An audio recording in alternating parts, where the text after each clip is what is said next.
Oke, Assalamualaikum warahmatullahi wabarakatuh. Salam sejahtera bagi kita semua, Sobat Hapsari Farm yang berbahagia. Kali ini kita akan ke sesi ini ya, masih seputar tentang pendaftaran tanah ya teman-teman. Yakni tentang tata cara bagaimana mendaftar sertifikat untuk yang pertama kali ya teman-teman. Jadi saya jelaskan mengenai status tanah terlebih dahulu ya teman-teman. Di Indonesia itu mengenal ada dua macam jenis tanah teman-teman ya. Ada tanah negara dan juga ada tanah milik adat. Jadi sebelum teman-teman mendaftar sertifikat hak atas tanah, pastikan dulu asal muasal tanahnya. Apakah itu buka lahan baru atau bisa diartikan itu penguasaan tanah negara, ataukah dengan hak yang melekat turun-temurun atau tanah milik adat ya teman-teman. Karena ini berbeda konsekuensinya nanti ketika didaftar di BPN. Oke. Kemudian ketika teman-teman membeli tanah itu merupakan tanah milik adat, biasanya dibuatkan sporadik atau penguasaan fisik di desa. Kemudian ada jual beli, surat jual beli di desa. Jadi seperti ini teman-teman ya, saya kasih contoh. Kalau untuk tanah milik adat nanti biasanya akan ada surat macam-macam surat ya teman-teman dari desa. Nah seperti ini biasanya dari desa. Saya contohkan ya, ada kwitansi yang ditandatangani penjual. Nah kemudian akan dibuat surat, nah seperti ini surat jual beli dari desa ya. Ada nomor register, kemudian ada tanda tangan para pihak yang akan membeli ya teman-teman ya. Dan surat dari jual beli dari desa ini nanti dibawa ke BPN teman-teman untuk meminta formulir. Ya ini untuk yang tanah milik adat ya. Meminta formulir. Nah, ini formulir permohonan. Ini kita isi.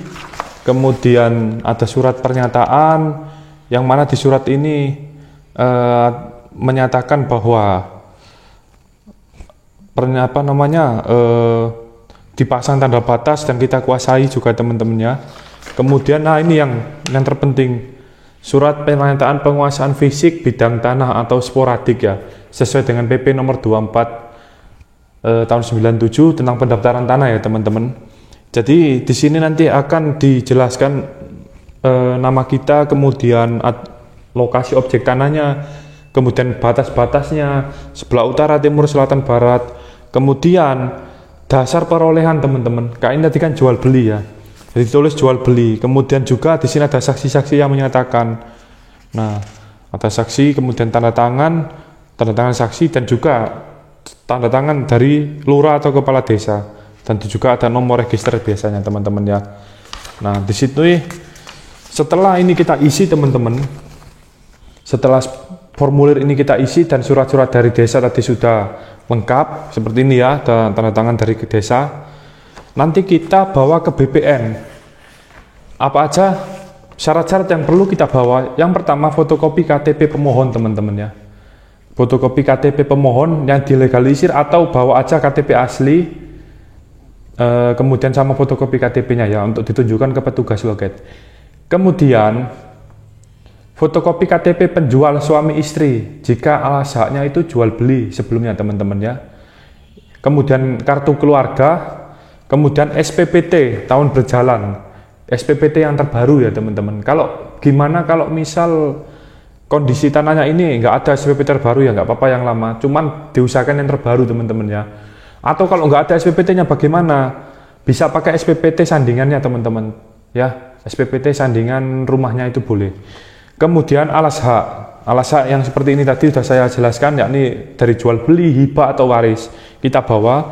Kemudian melampirkan bukti pembayaran BPATB atau PPh, khususnya ketika ini nanti untuk status tanah negara teman-teman, itu wajib untuk melampirkan bukti pembayaran BPATB atau PPh itu. Kemudian mengisi belangko yang dari BPN, kemudian surat kuasa jika dikuasakan ke pihak lain, dan juga tentunya fotokopi KTP penerima kuasa ya teman-teman.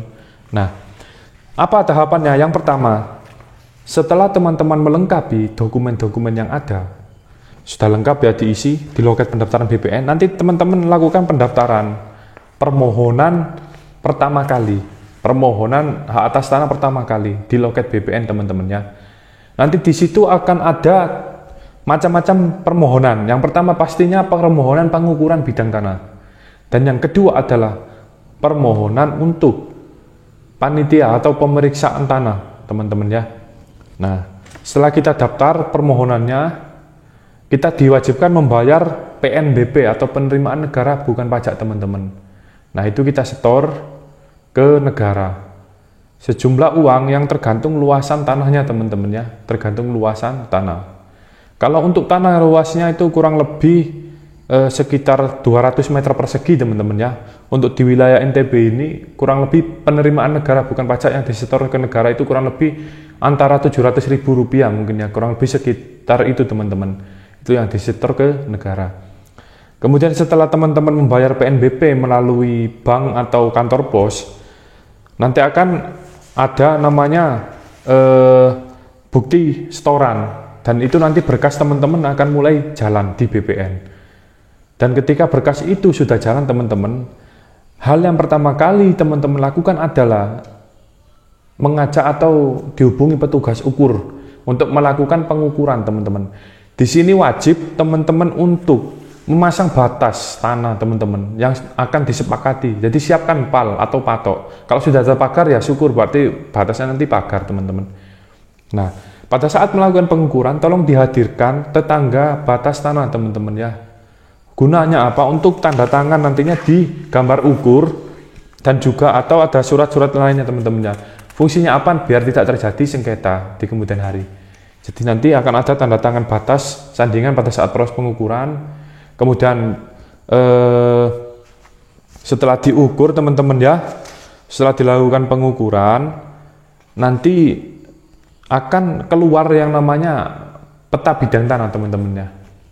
Dan PBD itu setelah dilakukan pengukuran nanti akan diolah dulu, kemudian dilihat di PBD-nya, teman-teman. Dan juga bisa jadi, teman-teman ya, jadi ini yang sering terjadi kan. Kadang kita membeli tanah ya, teman-teman ya, dalam di surat-surat ini misal katakanlah 250 meter persegi, bisa kurang atau bisa lebih, teman-teman, saat dilakukan pengukuran oleh BPN. Karena apa? Karena luasan yang tertulis di sini ini biasanya berpatokan pada SPPT PBB, teman-teman. Dan sedangkan luasan SPPT ini ada luasan kira-kira, teman-teman.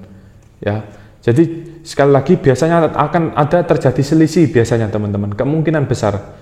Nah, di situ nantilah setelah dilakukan pengukuran dan keluar hasilnya dan dikeluarkan PBD untuk tanah milik adat, nanti akan ada turun panitia, teman-teman, panitia adjudikasi yang akan turun untuk memeriksa tanah.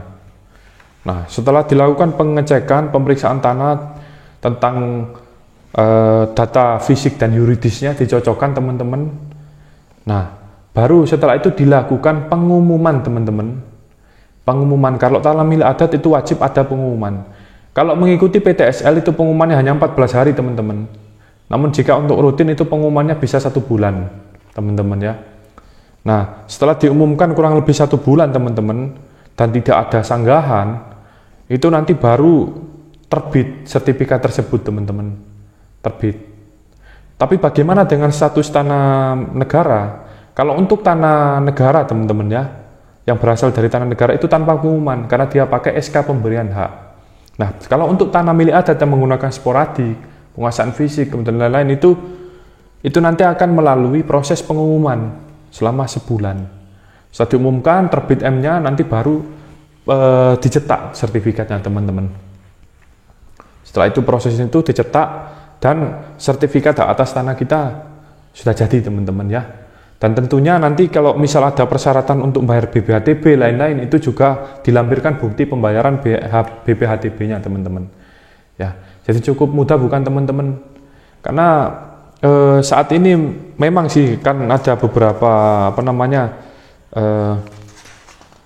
kayak wah mengurus sertifikat tanah itu susah prosesnya gini-gini. Nah, untuk saat ini, teman-teman, mengurus sertifikat untuk pertama kali ini sudah sangat terbuka lebar sekali, teman-teman, informasinya, dan juga sudah sudah digalangkan juga oleh pemerintah melalui program PTSL juga, teman-teman. Jadi dengan harapan tersebut seluruh bidang-bidang tanah yang ada di Indonesia ini bisa terdaftar dan menghindari sengketa di kemudian hari, teman-teman ya. Jadi itu tahapannya teman-teman. Setelah teman-teman melengkapi dokumen-dokumen di desa atau kelurahan, teman-teman datang ke BPN, ngisi formulir, melengkapi persyaratan, terus kemudian didaftar, kemudian membayar PNBP, kemudian nanti teman-teman melakukan kewajiban menjemput petugas ukur, kemudian dilakukan pengukuran, kemudian panitia adjudikasi. Setelah pengukuran, panitia adjudikasi turun, kemudian dilakukan pengumuman, barulah sertifikat tersebut bisa diterbitkan asal tidak ada permasalahan atau sengketa teman-teman ya. Nah, itu teman-teman, dan ada tips-tips dari saya ketika mengurus sertifikat tanah teman-teman, apalagi transaksi tanah ya teman-teman yang terhadap bidang tanah yang belum bersertifikat, tolong benar-benar dipastikan bahwa tanah-tanah tersebut benar-benar clear. Ketika melakukan transaksi di desa, tolong dicek juga teman-teman, dicek juga apakah ada dokumen yang tumpang tindih dan lain sebagainya. Gunanya itu adalah untuk menghindari kerugian di salah satu pihak ya teman-teman. Oke, sekian teman-teman. Kalau ada kurang lebihnya saya mohon maaf, dan apabila ada hal yang ingin ditanyakan, silakan ditanyakan di kolom komentar. Sekian, wassalamualaikum warahmatullahi wabarakatuh.